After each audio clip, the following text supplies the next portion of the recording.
নোয়াখালীর সুবর্ণচর মোহাম্মদপুর ইউনিয়নের সন্তান আলাউদ্দিন সুমন টঙ্গী সরকারি কলেজ ছাত্রদলের সদস্য সচিব নির্বাচিত হওয়ায় সংবর্ধনা দিয়েছে ৮ নম্বর মোহাম্মদপুর ইউনিয়ন ছাত্রদল।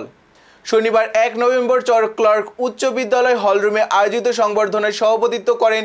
ইউনিয়ন ছাত্রদলের সাবেক সভাপতি ফারুক আহমেদ বিজয়। ছাত্রদল নেতা মিজানুর রহমান সুমনের সঞ্চালনায় অনুষ্ঠানে বক্তব্য রাখেন ইউনিয়ন বিএনপির সাবেক সভাপতি নুরুল ইসলাম আজাদ, চর ক্লার্ক উচ্চ বিদ্যালয় অ্যাডহক কমিটির সভাপতি অ্যাডভোকেট এনাম হোসেন মঞ্জু, ইউনিয়ন বিএনপির সাবেক সাধারণ সম্পাদক মহিবুল্লাহ বাবুল, নোয়াখালী বিজ্ঞান ও প্রযুক্তি বিশ্ববিদ্যালয়ের ছাত্রদলের সাবেক আহ্বায়ক নুরুল হোসেন বাবু, ইউনিয়ন যুবদলের সাধারণ সম্পাদক দিদারুল আলম, ইউনিয়ন ছাত্রদলের সাবেক সভাপতি কেফায়েত উল্লাহ, ৫ নম্বর ওয়ার্ড বিএনপি সভাপতি শাহাবুদ্দিন সর্দার, ওয়ার্ড যুবদল সভাপতি মঈনুদ্দিন, যুবদল নেতা নূর আহমেদ সুমন ও সোহাগ সহ অন্যান্য নেতৃবৃন্দ।